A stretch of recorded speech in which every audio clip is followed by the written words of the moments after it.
The cemetery's iron gates were always unlocked. It was a promise my nonna had made to the family who owned the plot next to ours. A promise that had trickled down to me through layers of grief and time. I came here when the world became too much. When the silence of my apartment was louder than the city's noise. Tonight, the world was a crushing weight. Rain fell in a soft, cold mist, clinging to my hair and coat, mirroring the damp misery within me. The job was gone. Not laid off, not made redundant, but evaporated.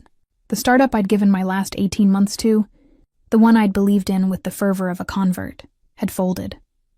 The CEO, a man with a smile too sharp to be genuine, had called us into the conference room, used words like market correction and runway, and handed us envelopes with a month's severance, just like that. My professional life erased, the path I'd so carefully built, washed away in an afternoon. So I came to the one place that understood impermanence. The gravel path crunched under my worn boots, a familiar sound leading to a familiar headstone. But tonight, a wrong turn. A moment of disorientation in the thickening fog, and I found myself in a part of the cemetery I didn't know. This was old money. Marble mausoleums stood like miniature palaces, adorned with weeping angels and stoic saints. The air felt different here, heavier, saturated with the ghosts of old power and older sins. And then I saw her. Or rather, I saw the figure kneeling before a magnificent obsidian monument. A woman, her shoulders shaking with silent sobs, her black dress merging with the darkness. A wave of empathy, sharp and immediate, cut through my own self-pity. I knew that kind of grief, the kind that hollowed you out, and left you raw in a cemetery long after visiting hours. Without thinking, I took a step closer. My foot snapped a twig. The figure went rigid, and then it turned. It wasn't a woman. It was a man whose face was a study in controlled agony, his dark eyes glistening in the low light. His jaw clenched so tight I could see the muscle feathering. He was younger than I expected, maybe mid-30s, but his presence was ancient, immense. He wore a black, impeccably tailored overcoat, open to reveal a suit that probably cost more than my former annual salary. He wasn't just handsome. He was devastating, in a way that felt like a threat. I had stumbled into a sacred, private moment, and the air crackled with the violation.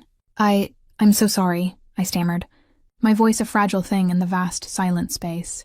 I didn't mean to. I got lost.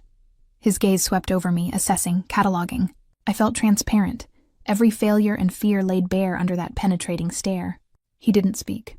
He looked, his eyes tracing the tracks of my own tears, which I now realized were still fresh on my cheeks. The silence stretched, taut and dangerous. I took a stumbling step back, my heel catching on an uneven patch of ground. I braced for the fall, but it never came. A strong hand shot out, catching my elbow with a grip that was both firm and startlingly gentle. He had moved with impossible speed, now standing mere inches from me. The scent of him washed over me. Sandalwood, expensive soap in the clean, cold smell of the night. My heart hammered against my ribs. A frantic bird trapped in a cage. This was a mistake. A colossal mistake. I tried to pull my arm back, but his hold didn't loosen. His eyes, dark and bottomless, held mine captive. He leaned in, his breath a warm ghost against my rain-cooled ear. His voice, when it came, was a low rumble, barely a whisper, yet it seemed to vibrate through my very bones. He spoke 5 words that dismantled my reality, and rebuilt it into something, terrifying and new. Don't be afraid of me. The world tilted. It wasn't a request. It was a command, layered with a vulnerability so stark it stole my breath. He released my arm, and I swayed on my feet, unmoored. Before I could form a coherent thought, before I could run, figures emerged from the mist. 2 of them, large men in dark suits, their postures screaming of violence held in check. They stopped a respectful distance away, their eyes fixed on him, waiting. "Boss," one of them said, his voice a gravelly baritone. "The car is ready." Boss. The word landed in my stomach like a shard of ice. This wasn't just a man grieving his mother. This was something else entirely. Something from a world I only knew from headlines and crime dramas. He gave a slight, almost imperceptible nod, his eyes never leaving my face. He reached into his coat, and for a heart-stopping second, I thought he was going for a weapon. Instead, he produced a simple, pristine white handkerchief. He held it out to me. "Your tears are for a different grave," he said. His voice still quiet, but now laced with an unnerving intensity. But grief is grief.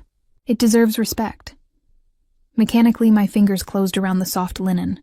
It was still warm from his body heat. "Thank you," I whispered, the words feeling absurd. He turned then, his long coat swirling around his legs, and walked toward his men without a backward glance. They fell into step beside him, and the three of them were swallowed by the fog as silently as they had appeared. I stood there frozen, the handkerchief clutched in my hand, the phantom sensation of his touch on my elbow, his words echoing in my mind. "Don't be afraid of me." But the fear was already there, a cold, coiling serpent in my gut, because the most terrifying part wasn't the men, or the title, or the sheer power that radiated from him. It was the part of me that, for a single, reckless moment, hadn't been afraid at all. I finally looked at the gravestone he had been kneeling before. It was a single massive slab of polished black granite, inlaid in simple, elegant silver script were the words, "Isabella Rossi, beloved mother." And below that, a chilling epitaph. "Loyalty is the only currency." Rossi, I knew that name. Everyone in this city knew that name. It was a name whispered in connection to things that happened in shadows, to fortunes built on things that bled. My knees felt weak. Matteo Rossi had just given me a handkerchief, and I had no idea that my life, my carefully shattered life, was about to be remade in his image. The walk home was a blur. The rain intensified, soaking through my coat, but I barely felt it. The cold was inside me now, a deep, settling chill that had little to do with the weather. My mind replayed the encounter on a frantic, dizzying loop. The raw grief on his face, the impossible speed of his movement, the weight of his hand on my arm, the whisper, "Don't be afraid of me," and then, the name, Rossi. I fumbled with the keys to my apartment building, my fingers numb and clumsy. The lobby was dim, the fluorescent light flickering with a tired buzz. It smelled of stale cabbage and industrial cleaner, a stark, pathetic contrast to the scent of sandalwood and power that still seemed to cling to my clothes, to my skin. My apartment was on the 3rd floor.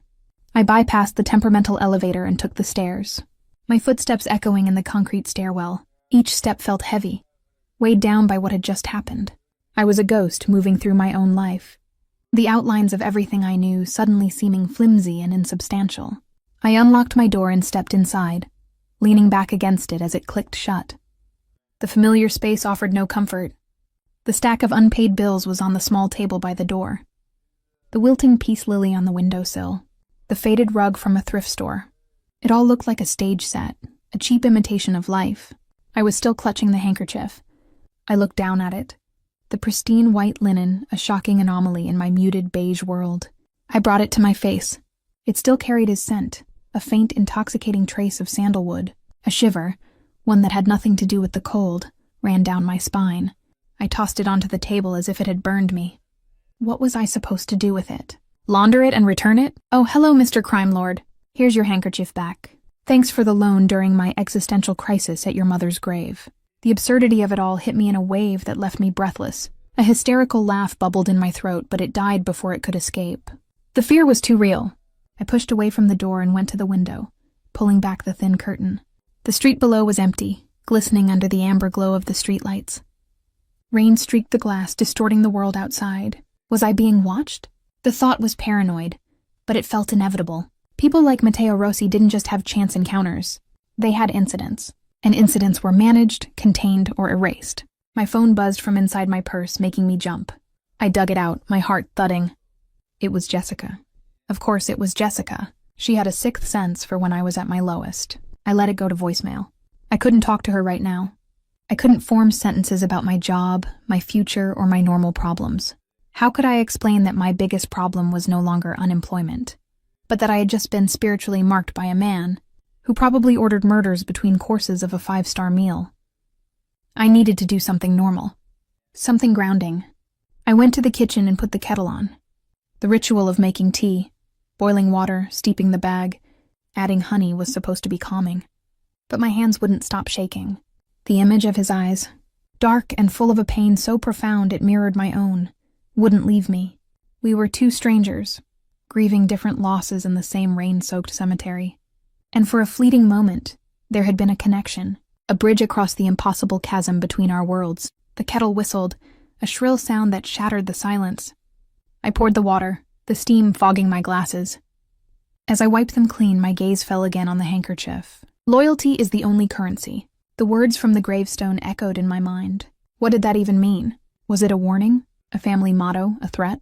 I took my tea and sat on the sofa, pulling my knees up to my chest. The hot mug did nothing to warm the ice in my veins. I thought about the men who had emerged from the mist. They hadn't looked like typical bodyguards. They moved with a fluid, predatory grace, their eyes constantly scanning, missing nothing. They were part of the architecture of his power, as natural and deadly as the marble angels in that cemetery. My phone buzzed again, this time with a text from Jessica. "Hey, you okay? Call me when you get this. Worried about you." Guilt twisted in my gut. Jessica was my anchor, the one person who had seen me through every breakup, every family drama, every professional setback. She deserved the truth, but the truth was a locked box I couldn't open, for her safety and for mine. I typed back a reply, my fingers feeling thick and stupid. "I'm okay. Just a really rough day. Lost the job. Hiding under a blanket. We'll call tomorrow, promise." I hit send, the lie settling like a stone in my stomach. Hiding under a blanket wasn't a metaphor anymore. I felt the urge to do just that, to crawl into my bed, pull the covers over my head, and will the world to reset to a version where I had never taken a wrong turn in a cemetery. But I knew, with a certainty that was as terrifying as it was absolute, that the world had already reset. The old version was gone. I finished my tea and forced myself to get up, to move, to perform the mundane rituals of preparing for bed. I brushed my teeth, washed my face, and changed into my worn pajamas. Each action felt like I was playing a part, going through the motions of being the person I used to be. When I finally turned out the light and lay in the darkness, the events of the evening rushed in to fill the void. The whisper was the loudest thing in the room. "Don't be afraid of me." I squeezed my eyes shut. But I was afraid of him, of his world, of the men who moved like shadows. But more than that, I was afraid of the part of me that was intrigued. The part that wondered what it would be like to be under the protection of a man like that, instead of being crushed by the indifferent machinery of the world. The part that replayed the gentleness of his grip, the startling vulnerability in his eyes, and felt a pull that was as primal as it was foolish. Sleep was a long time coming. When it did, it was fitful and filled with dreams of black marble graves, whispered words that twisted into threats, and a pair of dark eyes that watched me, always watched me, from the shadows. The following 2 days passed in a strange, suspended haze. I moved through my apartment like a ghost, jumping at every creak of the floorboards, every car that slowed a little too long outside. The world outside my window seemed newly charged with threat and possibility. Every black sedan was a potential sentinel from his world. Every stranger on the street might be one of his men, or one of his enemies. I tried to muster the energy to update my resume, to scour job boards, but the task felt laughably trivial. How could I care about optimizing my LinkedIn profile when I was holding the personal linen of a Mafia boss?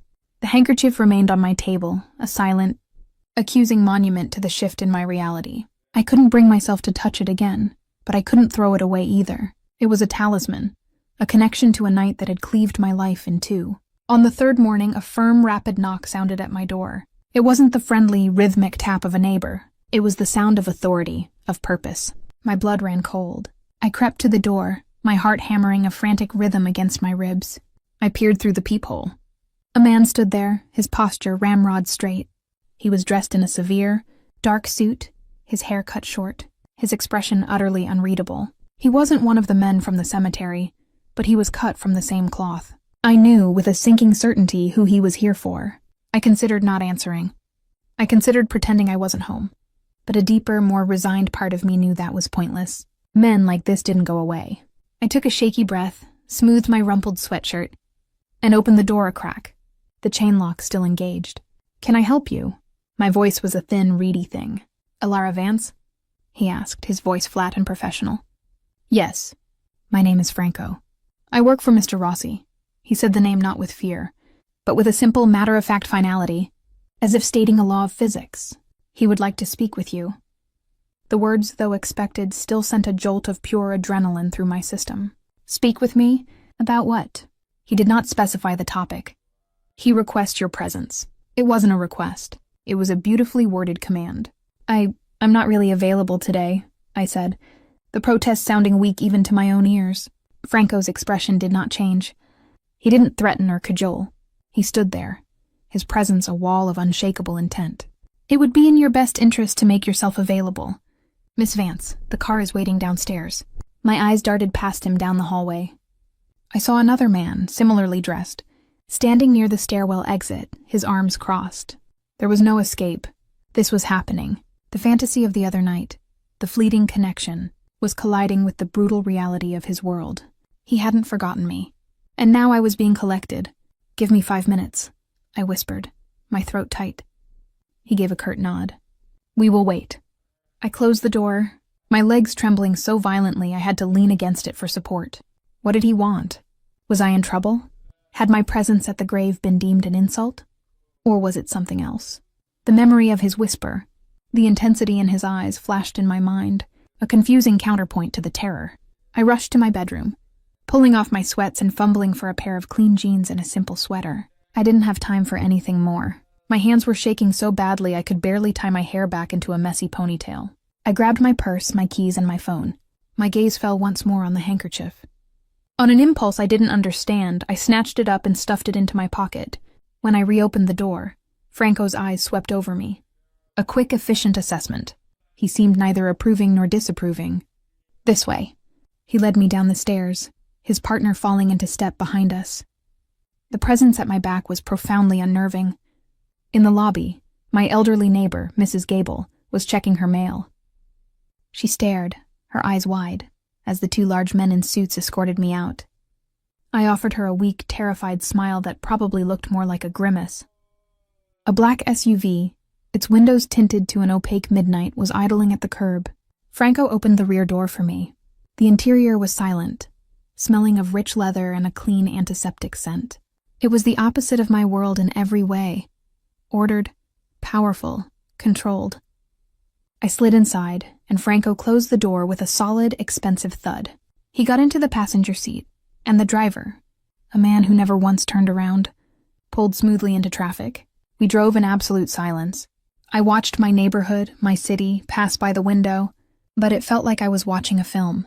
I was no longer a part of it. I was being transported to another realm. I clutched the strap of my purse, my knuckles white. The handkerchief in my pocket felt like a live wire. We didn't go to a skyscraper or a notorious social club. We drove to a quiet, tree-lined street of elegant brownstones in a neighborhood I could never afford even to walk through. The SUV stopped before one of the most imposing ones, its facade weathered but impeccably maintained. Franco was out and opening my door before the engine had fully settled. "Come," he said. He led me up the stone steps. The front door opened before we reached it, held by another silent, suited man. The interior was a shock. It wasn't gaudy or opulent in a criminal way. It was understated, tasteful, museum-like. Polished dark wood floors, original artwork on the walls that looked like it belonged in a gallery, and furniture that was both modern and classic. The air was still and calm. It was a home, but it felt more like a fortress disguised as a sanctuary.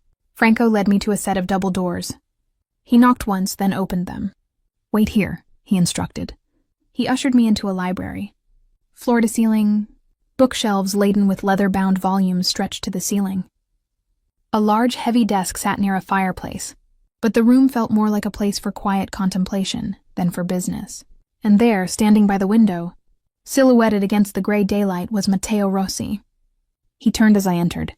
He was dressed more casually than in the cemetery, dark slacks, and a simple black sweater, but the power emanating from him was, if anything, more intense. The cut of his jaw, the intensity of his gaze, it was all sharper in the clear, sober light of day. The grief I had seen was now buried deep beneath a surface of impenetrable calm. Franco withdrew, closing the doors behind him, leaving me alone with him. The silence in the room was absolute.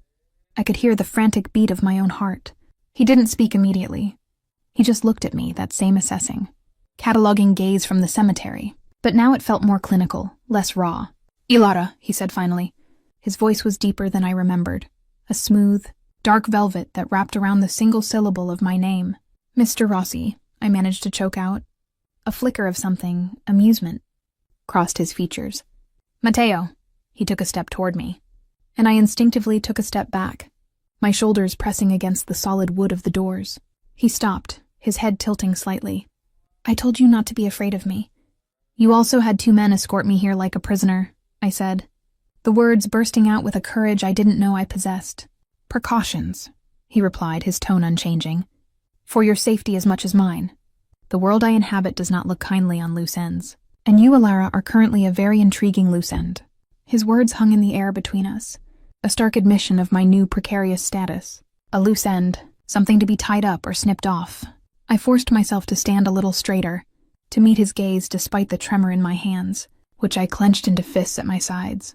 I didn't see anything, I said, my voice steadier than I expected. I was lost, I cried. You gave me a handkerchief. That's the whole story. There's nothing to be a loose end about. Matteo watched me, a predator considering the logic of its prey. He moved to his desk, leaning back against it, crossing his arms. The casual pose did nothing to diminish his authority. It merely framed it differently. Perception is a fragile thing. My enemies see a woman, a stranger, sharing a private moment with me at my mother's grave. They will not believe it was an accident. They will dig. They will find out who you are, and they will assume you are significant. Significant how? The question was out before I could stop it. A weakness, he said, the word dropping into the quiet room like a stone. A vulnerability, a lever to be used against me, or, if they believe you are an ally, a target to be removed to cause me pain. In my world, Alara, there are no innocent bystanders. There are only assets and liabilities. The cold logic of it was inescapable. I had been branded solely by proximity. My ordinary life had been rendered a potential weapon in a war I didn't understand. The fear was back, a cold sweat prickling at the base of my spine. So what does that make me? I asked, my voice barely a whisper. That is what I am trying to determine. He pushed off the desk and began to pace slowly, a panther in a gilded cage. You lost your job. 3 days ago? It wasn't a question. A fresh wave of ice washed through me. You investigated me. I protect my interests. And as of 3 nights ago, you became one of them. He stopped his pacing and looked directly at me. Tell me about it. The command was so unexpected, so bizarrely personal that I could only stare. What? The job. Losing it, tell me. There was no pity in his tone, only a detached curiosity that was somehow more unnerving than sympathy. And something in me, the raw, bruised part that had been weeping in that cemetery, broke open. The professional humiliation, the financial terror, the sheer, gutting unfairness of it all came spilling out in a torrent of words. I couldn't have stopped if I tried. I told him about the startup, the 80-hour weeks, the belief that we were building something meaningful. I told him about the CEO's empty promises, the sudden, sterile meeting, the way he'd used words like pivot and downsizing to disguise the fact that he'd taken our passion and our time and set them on fire. I told him about the severance that wouldn't cover a month's rent, the panic of a barren bank account, the feeling of utter disposability. I didn't look at him as I spoke. I looked at the patterns in the Persian rug, my words tumbling over each other, fueled by a grief I had been too shocked and scared to feel until now fully. When I finally finished, the room was silent again, but the quality of the silence had changed. It felt charged, attentive. I risked a glance at him. He wasn't looking at me with condescension or boredom. He was analyzing me, as if my personal catastrophe were a complex business proposal. You gave your loyalty to a man who did not value it, he stated, his voice flat. You invested your currency in a bankrupt enterprise. The words were harsh, but they held a brutal, undeniable truth. It wasn't just a job, I whispered, defending a ghost. It was my life. A life built on sand. He took a step closer. Loyalty must be reciprocated. It must be earned and honored. Otherwise, it is merely foolishness. Is that the family motto? I asked, a spark of defiance igniting in my chest. The one on your mother's stone? You think my grief is foolish? For the first time, a crack appeared in his impassive facade. A flicker of something dark and dangerous. I think your grief is misdirected. You mourn the loss of something that was never real. That is a luxury my mother never had. He closed the final distance between us, and I had to tilt my head back to maintain eye contact. The sheer physicality of him was overwhelming. I did not bring you here to discuss your failed career. Then why did you? I breathed, my heart hammering against my ribs. Because context matters. I needed to understand who you are when your world falls apart. His eyes searched mine, probing, dissecting. You are here because your presence at my mother's grave has created a problem. And I solve problems. The simplest solution would be to make you disappear. The blood drained from my face. My knees felt liquid. He saw the terror in my eyes, and incredibly, he shook his head. A minute, almost imperceptible movement. But that is not the solution I am choosing. He reached out, and before I could flinch away, his fingers brushed against the pocket of my jeans. He didn't plunge his hand in. He touched the fabric where the linen square was folded. You kept it. I couldn't speak. I could only nod, a jerky, helpless motion. Why? I found my voice a ragged thread of sound. I don't know. It was the only honest answer I had. He held my gaze for a long, suspended moment, his fingers still resting against the pocket, a point of contact that burned through the denim. The air crackled with a tension I couldn't name. Fear. Yes, but also a terrifying, magnetic pull. The situation requires management, he said, his voice dropping, becoming almost intimate. You cannot return to your life. Not as it was. It is no longer safe for you. And by extension, your presence there becomes a vulnerability for me. You will stay here, under my protection, until I determine the threat has passed. It wasn't a request. It was a decree. I was being taken, absorbed, removed from the board. You can't just keep me, I protested, the words weak. I am not keeping you. I am ensuring you remain alive. This is not a negotiation, Alara. His hand fell away from my pocket and he took a step back. The moment of strange intimacy broken. Franco will show you to your rooms. You will have everything you need. Do not attempt to leave. The men stationed outside will not be as polite as I am being. He turned his back on me, an apparent dismissal, and walked back to the window, reclaiming his position as a silhouette against the city. The audience was over. I stood there trembling, my mind reeling. I had walked into this room as an unemployed woman grieving the loss of her future. I was leaving it as a prisoner, an asset, a liability, a kept woman in a gilded cage, all because of a wrong turn in the rain and a whispered command not to be afraid. The doors opened behind me. Franco stood there, waiting. I turned and walked out on unsteady legs, the ghost of his touch on my hip, the weight of his decision settling on my shoulders like a shroud. My old life was over. This was my new one. Franco led me up a sweeping staircase, his silence more oppressive than any interrogation. The second-floor hallway was as immaculate and hushed as the floor below, the air smelling of lemon polish and old money. He stopped before a heavy dark wood door and pushed it open, standing aside for me to enter. The room was not a cell. It was a suite fit for a luxury hotel, and it made my entire apartment look like a storage closet. A large four-poster bed with a dove-gray silk duvet dominated one side of the room. A sitting area with a plush velvet sofa and a marble-topped coffee table occupied the other. French doors led to a small private balcony overlooking a walled garden below. The ensuite bathroom, which I glimpsed through an open door, was all white marble and gleaming chrome, with a tub deep enough to swim in. Your belongings will be retrieved from your residence, Franco stated, his voice cutting through my stunned silence. Is there anything specific you require immediately? My laptop, I said automatically, the professional part of my brain kicking in despite the circumstances. My charger, my translation dictionaries. They're on my desk. He gave a curt nod. It will be done. Meals will be brought to you. Do not leave this room without an escort. His eyes, cold and assessing, held mine for a moment. It is for your safety. The boss's orders are absolute. With that, he closed the door.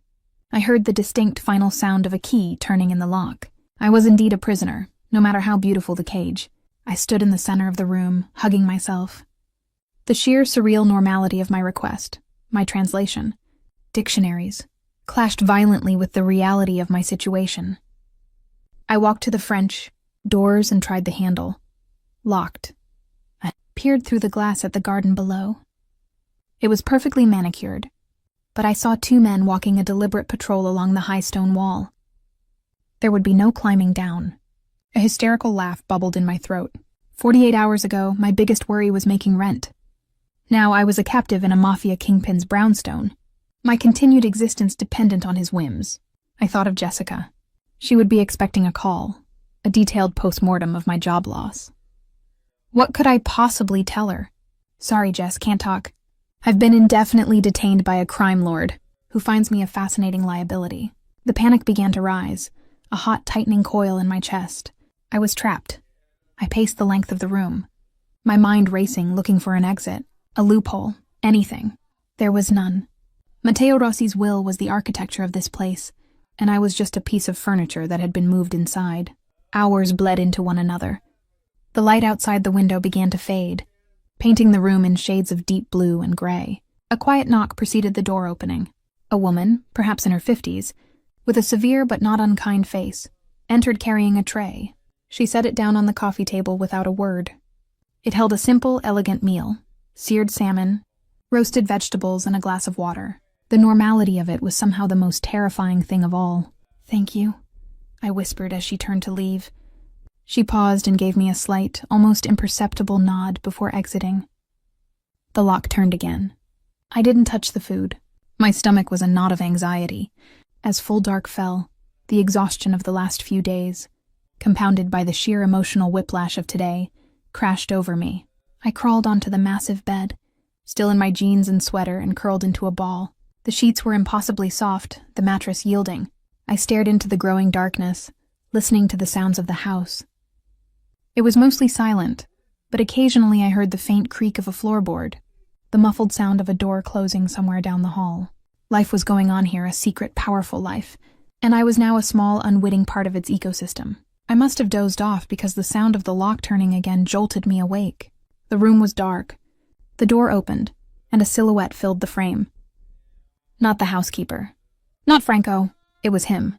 Matteo stood there, backlit by the dim hall light. He had changed into a black shirt, the top button undone, the sleeves rolled to his elbows. He held a small duffel bag in one hand. He didn't speak for a long moment, just stood there watching me as my heart tried to beat its way out of my chest. "I brought your things," he said finally, his voice a low rumble in the quiet room. He stepped inside and placed the bag on the floor at the foot of the bed. "Your laptop is in there, your books, some clothes." He had been inside my apartment. The violation should have felt absolute, but I was too numb, too overwhelmed to feel it. "Thank you," I managed, pushing myself up to a sitting position. He didn't leave. He walked over to the French doors and looked out at the dark garden. His hands shoved into it. "This is not what I wanted," he said, more to the window than to me. "Then let me go." "I can't." He turned to face me, his expression hidden in shadow, but I could feel the intensity of his gaze. "What I said downstairs was true. You are a target now. Letting you walk out that door would be a death sentence. And I am not in the habit of signing death warrants for people who have done nothing wrong, except intrude on your grief," I countered, a spark of my earlier defiance returning. A pause. "Except that." He took a step toward the bed. "You asked me why I brought you here. The investigation was one reason, but it wasn't the only one." He stopped a few feet from me. "I saw myself in you, standing there in the rain." I stared at him, bewildered. "What?" "The desolation. The feeling that the world has fundamentally broken, and you are the only one who can see the cracks." His voice was quiet, stripped of its usual authority. "I have stood in that rain many times. I know what it does to a person." We were back in the cemetery, connected by a shared, silent understanding of ruin. The fear was still there, a constant hum in the background, but it was now mingled with a profound, terrifying curiosity. This man, this monster, was showing me a crack in his own armor. "Why are you telling me this?" My voice was barely a whisper. "Because I need you to understand that this," he gestured around the opulent room, "is not a punishment. It is a necessity. And because," he hesitated, a rare thing for a man who seemed to wield certainty like a weapon, "because I find I do not want you to look at me with fear in your eyes." His words hung in the dark room, a confession more shocking than any threat. He didn't wait for a response. He turned and walked out, closing the door behind him. This time I didn't hear the lock turn. I sat in the silence he left behind, my mind reeling. The threat was still real, my captivity absolute. But the jailer had just shown me his own chains, and I, against all reason and sense, felt a dangerous, inexplicable pull toward the man who held the key. The unlocked door was a test. I knew it with a certainty that felt as innate as breathing. It was a measure of my compliance, or perhaps my intelligence. Walking out would be an act of profound stupidity, a rejection of the protection he'd explicitly stated I needed. It would be spitting in the face of a man who did not tolerate disrespect. So I stayed. I used the lavish bathroom, the hot water from the rainfall shower head, a small physical comfort in a world of psychological turmoil. I changed into my own pajamas from the duffel bag, a soft, worn t-shirt and cotton shorts that smelled faintly of my lavender laundry detergent, a scent from a life that already felt years away. My laptop was there, as promised, along with a few folders of work and my dog-eared dictionaries. The normalcy of these items in this place was jarring. Sleep, when it finally came, was deep and dreamless, my body and mind succumbing to total exhaustion. I woke to pale morning light filtering through the windows. For a single disorienting moment, I thought I was in a hotel. Then memory crashed back, a cold, sobering wave. I was in Matteo Rossi's house, his prisoner. His what? Liability? Guest? I didn't have a word for what I was. The door was still unlocked. I opened it cautiously and peered into the hallway. It was empty and silent. The smell of coffee and something, baking, maybe muffins, drifted up from the floor below. The domestic scent was surreal. I retreated into my room, my heart pounding from the simple act of looking into the hall. I felt like a mouse let out of its cage, too frightened actually to leave. An hour later, another quiet knock.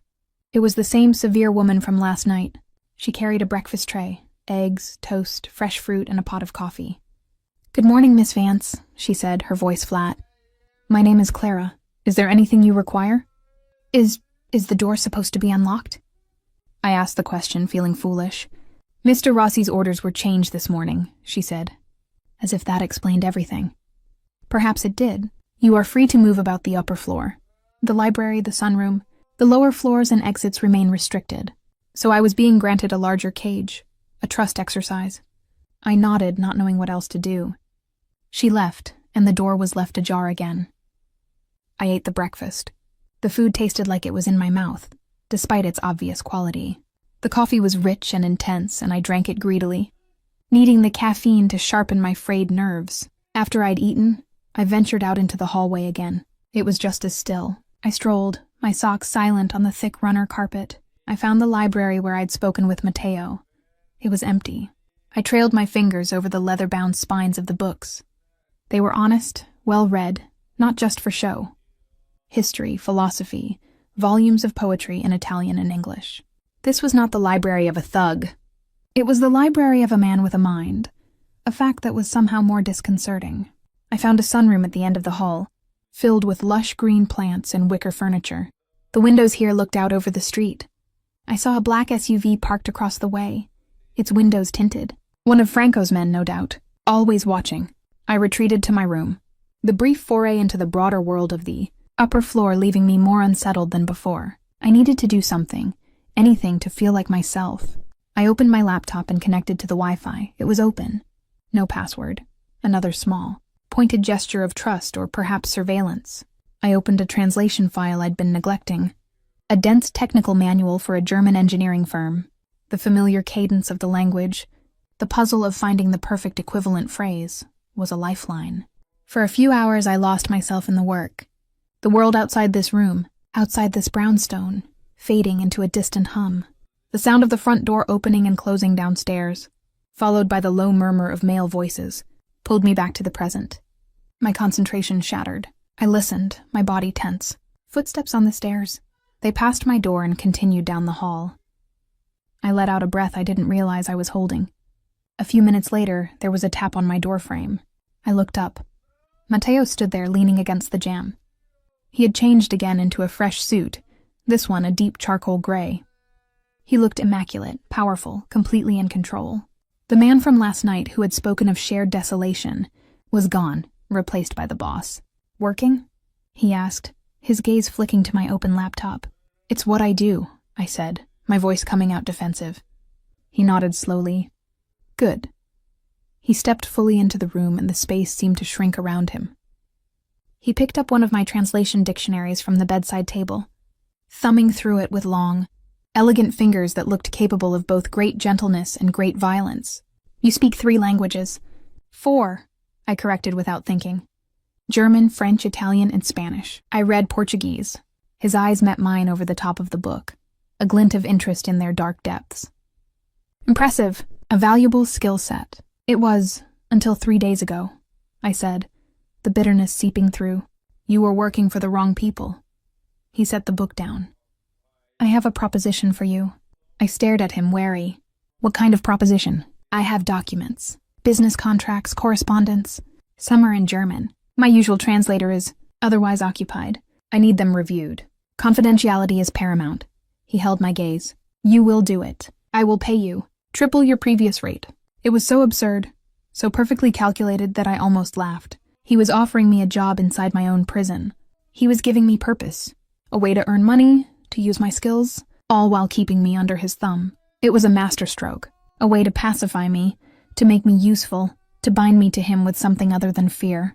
The chains were being gilded, and my own hands were fitting them. And if I refuse? I asked, my throat dry. He gave a slight, almost imperceptible shrug. Then you sit in this room and stare at the walls. The choice is yours. But a mind like yours is not meant for idleness. It will eat itself alive. He saw right through me. He saw the part of me that was already going stir-crazy. The professional who was itching for a challenge. The woman who needed to be helpful to feel sane. He had investigated me and understood me. That was the most terrifying thing of all. I looked from his impassive face to my laptop, to the open file that represented my old, shattered life. This was a new one, offered on a plate of polished silver. Dangerous, morally ambiguous, potentially damning. But it was a life. It was something to do. Send me the documents, I heard myself say. A ghost of a smile touched his lips. It transformed his face, making him look younger, almost approachable. The effect was devastating. I'll have Franco bring them up. He turned and left. I sat there, my heart pounding, my hands trembling slightly. I had just agreed to work for a Mafia boss. I had accepted my role in this new, terrifying narrative. I was no longer just a liability. I was now on the payroll. Franco appeared 20 minutes later with a slim, locked briefcase. He set it on the coffee table with a definite thud, then produced a minor key and unlocked it. Inside were 3 thick folders, each brimming with documents.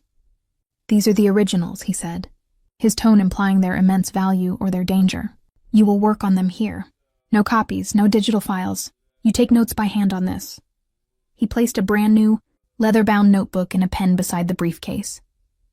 When you are finished for the day, everything goes back in the case, and it is returned to me. Is that understood? The protocols were military in their precision. I nodded, a fresh wave of apprehension washing over me. This wasn't just translating a technical manual. This felt different, heavier. Understood.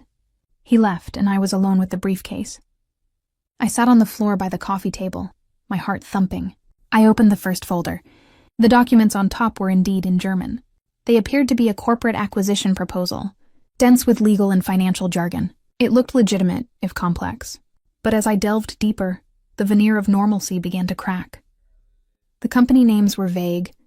The addresses were P.O. boxes in Liechtenstein and the Cayman Islands, and the financial projections were audaciously, suspiciously optimistic. My translator's brain, trained to spot inconsistencies, began firing warning signals. This wasn't just a business deal. This was a facade, a beautifully constructed lie designed to move massive amounts of money through a series of shell corporations. I was looking at a blueprint for high finance money laundering. My hands grew cold. This was the reality of his world. It wasn't all back alley shootings and whispered threats. It was this, cold, calculated, and conducted in boardrooms with documents just like these. By asking me to translate them, Matteo wasn't just giving me busy work. He was showing me his world. He was testing me. He was pulling me deeper inside, making me complicit. A part of me screamed to stop, to close the folders and demand to be let go. But the professional, the curious, the deeply intrigued part of me was already reaching for the notebook and pen. The puzzle was too compelling. The chance to see the hidden machinery of power was too seductive. I began to work. The hours melted away. I became absorbed in the intricate web of lies, cross-referencing terms, making notes on the questionable clauses, the oddly phrased liability sections that seemed designed to be unenforceable. I was so deep in the work that I didn't hear the door open. Making progress? I jumped, my pen skidding across the page. Matteo stood over me, having entered as silently as a ghost. He had removed his suit jacket and tie, and his shirt sleeves were rolled up, revealing strong corded forearms. He looked down at the documents spread around me and at my notebook, filled with tight analytical script. This isn't a real acquisition, I said, the words tumbling out before I could consider the wisdom of telling them. The clauses in Section 4B are deliberately misleading. The valuation is based on assets that don't exist. It's a shell game. He was silent for a long moment, his expression unreadable. Then he slowly lowered himself onto the floor opposite me, his movements fluid and controlled. He picked up one of my notes, his eyes scanning my handwriting. The proximity was electrifying. I could smell the faint, clean scent of his soap, see the dark stubble beginning to shadow his jaw. "Explain," he commanded, his voice low. So I did. I walked him through it, pointing out the inconsistencies, the linguistic tricks, the financial sleight of hand. I spoke the language of fraud, and he listened. His gaze fixed on me with an intensity that was both flattering and frightening. I was no longer just a translator. I was an analyst, and he was my sole terrifying audience. When I finished, he didn't speak immediately. He just looked at me, a new, profound respect in his eyes. My last translator missed that. He saw the words, but not the pattern. He set the paper down. "You see the pattern. It's what I'm good at," I said, my voice barely a whisper. The space between us on the floor felt charged, intimate. We were two conspirators surrounded by evidence of his empire's secrets. "You are wasted on technical manuals," he stated. "A mind that can deconstruct this is a rare thing." His gaze dropped to my lips for a fleeting second. So fast I thought I might have imagined it. My breath hitched. The air grew thick, heavy with unspoken things. The memory of his whisper in the cemetery, his confession in the dark last night, the sheer magnetic pull of him. It all coalesced in this moment, on this floor, surrounded by his criminal enterprises. I should have been repulsed. I should have been terrified. But all I felt was a dizzying, dangerous attraction. He reached out not to touch me, but to pick up a stray pen that had rolled near his knee. His fingers brushed against the bare skin of my ankle.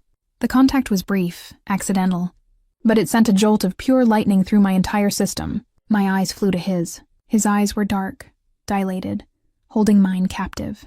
The door downstairs slammed shut, the sound echoing like a gunshot through the house. The spell shattered. Mateo's expression closed off instantly, the intensity replaced by cool control. He rose to his feet in one smooth, powerful motion. "Continue your work," he said, his voice once again that of the boss, distant and authoritative. "Franco will collect the case before dinner." He left the room without a backward glance.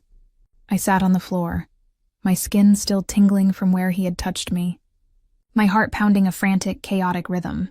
I looked at the documents, at my notes, at the briefcase that held the secrets of his power. I was falling not just into his world, but for him.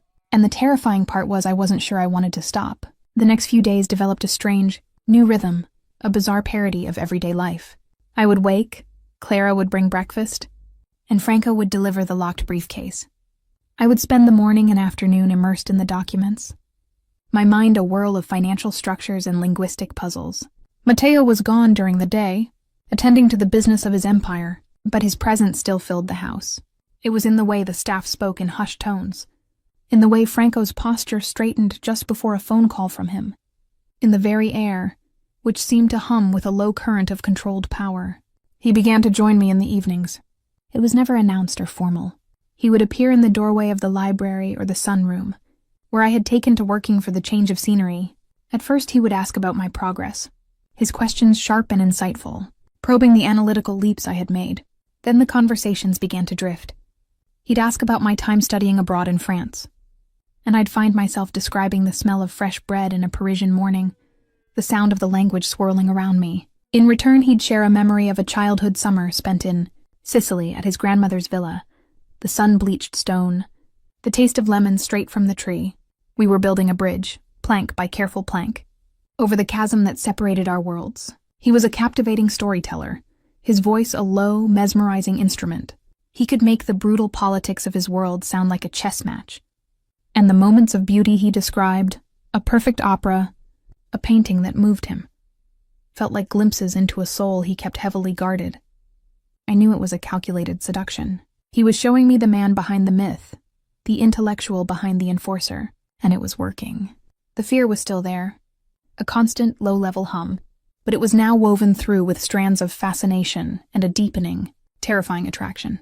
I found myself listening for the sound of his footsteps in the hall, my pulse quickening when I heard his voice downstairs. One evening, about a week after I'd started working for him, he found me in the library. I was standing by the shelves, running my finger along the spine of a collection of Italian poetry. "You read Italian," his voice came from behind me, making me jump. I turned. He was leaning against the doorframe, watching me, a faint, unreadable smile on his lips. "I do. However, poetry is always a challenge. The meaning is so layered. It is the only form of truth that matters," he said, pushing off the doorframe and walking toward me. Everything else is just facts. Numbers, transactions. He stopped beside me, so close I could feel the warmth radiating from his body. He reached past me, his arm brushing against my shoulder, and pulled a different, slimmer volume from the shelf. This one, try this. It's less obscure. He handed me the book. It was a collection by Eugenio Montale. Our fingers brushed during the exchange, and a spark, hot and immediate, passed between us. My breath caught. His eyes darkened, holding mine. The air in the room grew thick, charged with the tension that had been building for days. "Why are you doing this?" I whispered, the question torn from me. "Doing what?" His voice was hushed, intimate. "This, talking to me, showing me these things. I'm your prisoner. Are you?" He took a half step closer, eliminating the last bit of space between us. I had to tilt my head back to look up at him. "Do you feel like a prisoner right now?" In that moment, surrounded by the scent of old books and his sandalwood cologne, with his dark eyes consuming me, I didn't. I felt like the center of a universe, a dangerous, intoxicating universe that revolved around him. "I should," I breathed. "But you don't. It wasn't a question."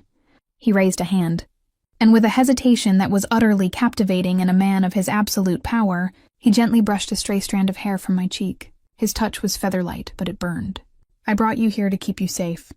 I keep you here now because I find your mind fascinating, and because I cannot stand the thought of you not being near me." The confession was his most direct yet. It was raw, honest, and utterly disarming. My heart was a wild drum against my ribs. All the warnings, all the logic screamed at me to pull away. But my body, my treacherous, longing heart, was leaning in. His gaze dropped to my lips. The world narrowed to this single point in space and time, in a library filled with silent stories, on the precipice of our own. "Matteo," I whispered, a final, weak protest. "Tell me to stop," he murmured, his voice a low thrum that vibrated through me. His thumb stroked my cheekbone. "And I will. I will walk out of this room and never speak of this again. This is your choice, Ilara. Always your choice." And in that, he gave me the one thing I thought I had lost forever: agency, the power to decide my own path, even if that path led directly into the fire. I didn't tell him to stop. I rose onto my toes, closing the infinitesimal distance between us, and pressed my lips to his. For a heartbeat, he was perfectly still, as if shocked by my audacity. Then, with a low guttural sound that was part groan, part triumph, he responded. His arms wrapped around me, pulling me flush against the hard, unyielding planes of his body. The book of poetry fell from my limp fingers, forgotten on the floor. His kiss was not gentle. It was hungry, possessive, acclaiming. It was a torrent of suppressed desire and unspoken connection, finally unleashed. His hands tangled in my hair, tilting my head to deepen the kiss, and I met him with a desperation of my own, my fingers clutching at the fabric of his shirt, holding on as the world dissolved into sensation. It was a kiss that tasted of danger and salvation, of whispered secrets in a rainy cemetery and the terrifying thrill of freefall. When we finally broke apart, both of us were breathing raggedly, foreheads pressed together. "Well," he breathed, his voice rough with emotion, "that complicates things." A shaky, incredulous laugh escaped me.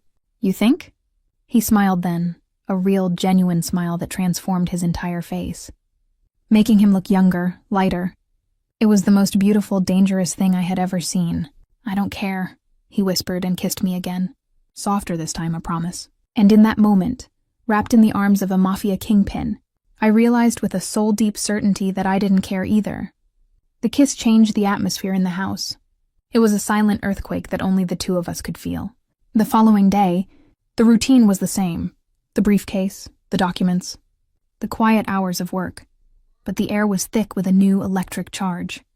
When Clara brought my lunch, I caught her giving me a longer, more thoughtful look, as if she could see the imprint of his lips on mine.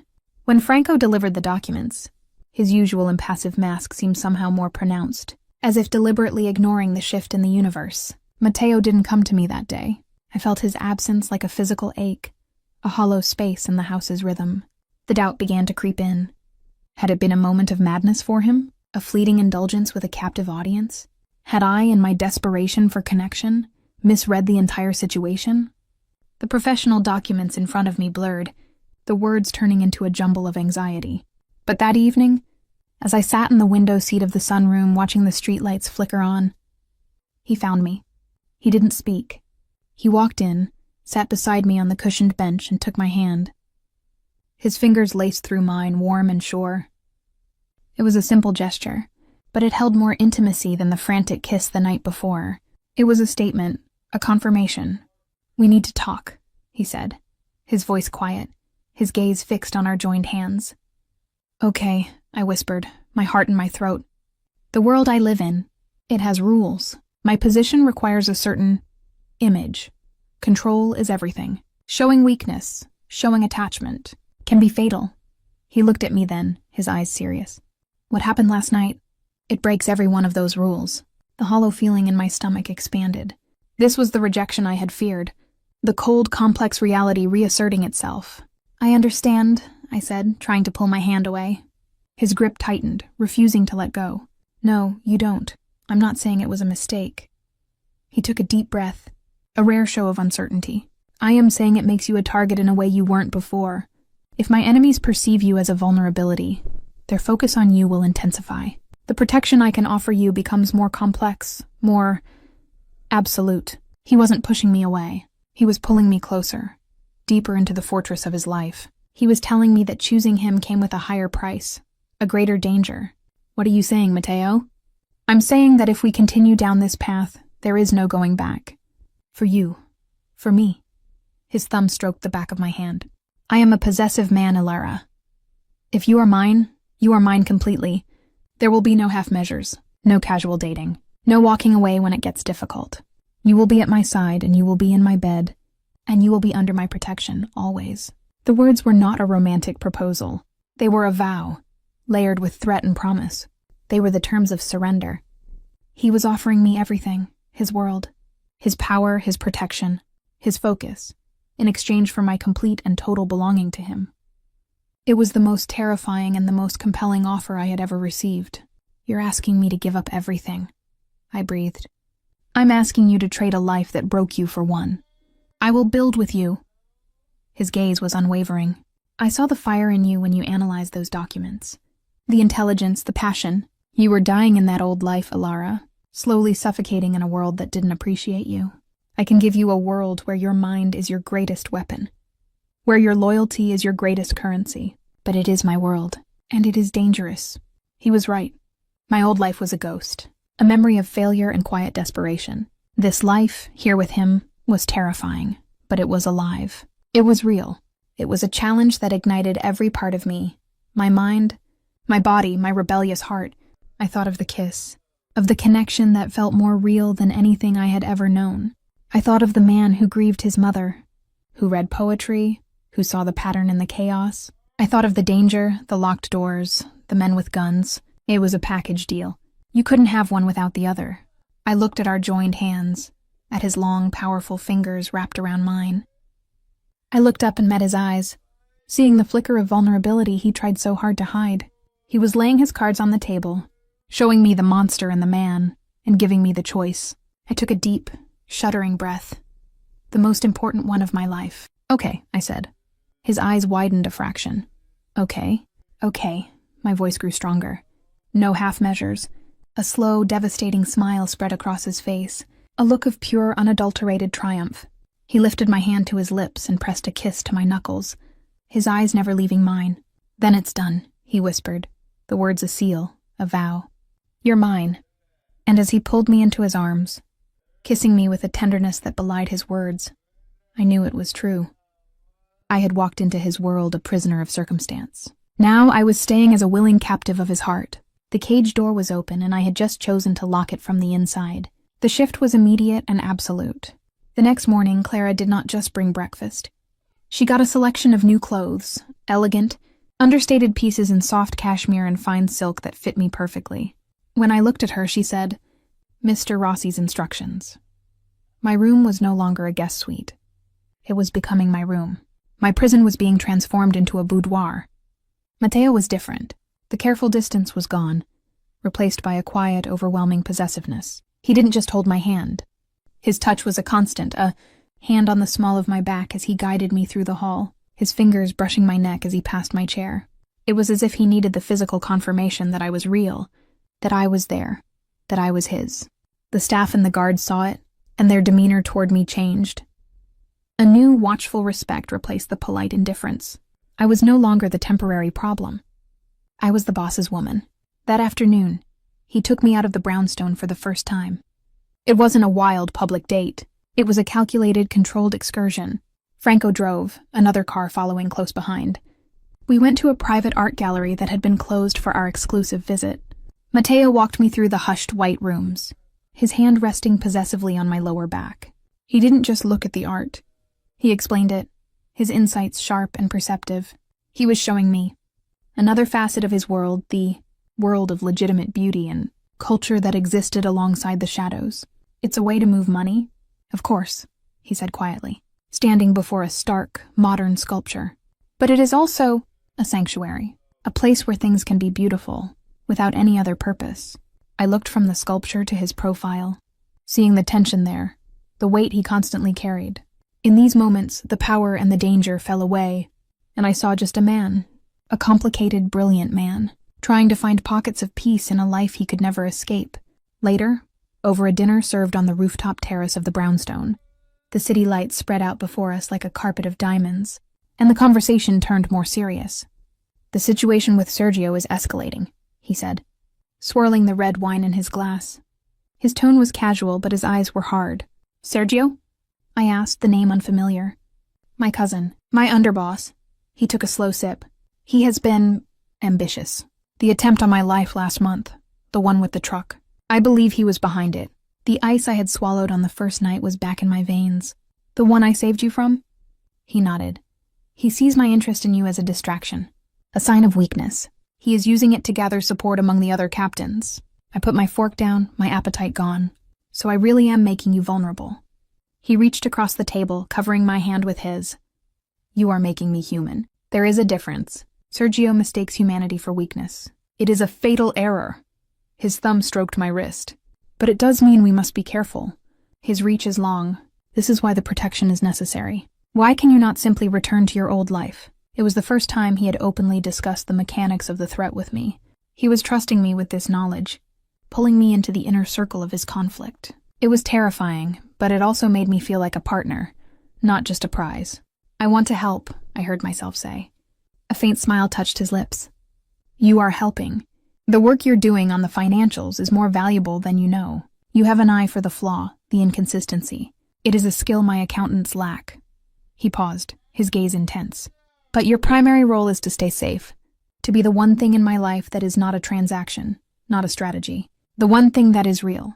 His words wrapped around my heart, both a comfort and a chain. He was building a fortress around me, and I was the treasure he was protecting. But I was starting to wonder if a treasure ever felt the walls closing in.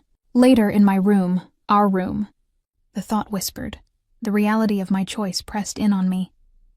I stood on the balcony, the night air cool on my skin. The city was alive out there, a world of everyday problems and simple freedoms. I could almost taste it. I thought of Jessica, of the worried texts. I was still deflecting with vague excuses about a demanding new client. The lies were piling up, a wall between me and the person I used to be. I felt him before I heard him. Matteo came to stand behind me, his hands settling on my waist, his chest warm against my back. He rested his chin on my shoulder, and we stood in silence, looking out at the lights. "Having second thoughts?" he murmured, his voice vibrating through me. I leaned back into his strength. "No," I said, and it was the truth. "It's just a lot. It's all happening so fast." "Life happens fast in my world," he said. "You learn to seize what matters when you have the chance." He turned me in his arms to face him. His expression was serious in the moonlight. "I know what I am asking of you. I know the life I am taking from you. But I promise you, Alara, the life I will give you will be more than you can imagine." He kissed me then, a slow, deep kiss that tasted of wine and promise and a future shrouded in danger. And as I kissed him back, I made a choice, not just with my heart, but with my soul. I would embrace this. I would learn the rules of this new world. I would stop looking back at the closed door and start navigating the labyrinth I had chosen to enter. I was Alara Vance, translator and analyst. And now, I am the woman who belongs to Matteo Rossi, and I would not be a liability. I would become an asset in every sense of the word. The days began to take on a new, sharper focus. The documents Franco brought me were no longer just historical financials. They were current, live deals. I was no longer just a translator.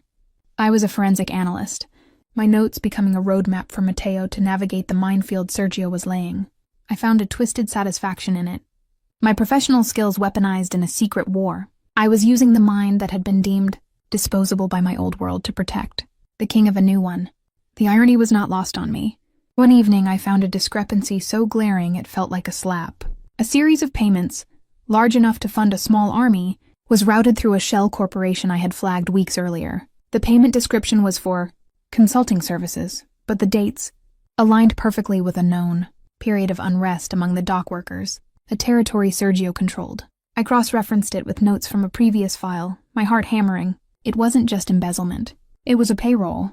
Sergio wasn't just stealing. He was funding a private militia, buying loyalty directly under Matteo's nose. I didn't wait for our usual evening meeting. I gathered my notes and went looking for him. I found him in his study, on the phone, his voice a low, dangerous growl in Italian. He saw me in the doorway and abruptly ended the call. "What is it?" he asked, his annoyance at the interruption fading as he saw the look on my face. I laid the papers on his desk, my fingers stabbing at the figures. "It's a payroll. He's not just skimming, he's building his own army. Look at the dates. This payment cleared 2 days before the incident at the docks. He paid those men to cause that trouble, to make your captain there look weak, to justify a takeover." Matteo's face went utterly still, a mask of cold, controlled fury. He picked up the paper, his knuckles white. He didn't need me to explain further. He saw it instantly, the pattern I had laid bare. This was beyond ambition. This was open rebellion. He was silent for a long minute, the air in the room growing thick with impending storm. Then he looked at me, and the fury in his eyes was tempered with something else. Something fierce and possessive. "You are incredible," he said, his voice low and rough. He came around the desk, took my face in his hands, and kissed me. It was not a kiss of tenderness, but of raw, unleashed passion, a fusion of gratitude and fury. "This is it," he breathed against my lips. "This is the proof I need. He's made his move. Now I will make mine." He called for Franco. The next hour was a whirlwind of quiet, efficient activity. Men came and went, receiving terse, precise instructions. I stood by the window watching the hive mobilize. I was the catalyst. My analysis had lit the fuse. When the room finally cleared, leaving just the two of us, he came to stand beside me. "It happens tonight," he said. "I'm calling a meeting of the captains. I'm exposing him." A cold dread, different from any fear I'd felt for myself, gripped me. "Is it safe?" "For me, yes. For you." He turned to me, his expression grave. "This will force his hand. He will know the information came from inside this house. He will know it was you." He cupped my cheek, his thumb stroking my skin. "I need to move you, somewhere more secure than this. Just for a few days." The thought of being separated from him now, at the moment of greatest danger, was terrifying. "Matteo, it's not a negotiation." "Amore mio," he said, the endearment, the first he'd ever used, sending a shiver through me. "This is the part where you trust me, completely." I looked into his eyes, seeing the strategist, the boss, the man who held my heart in his hands.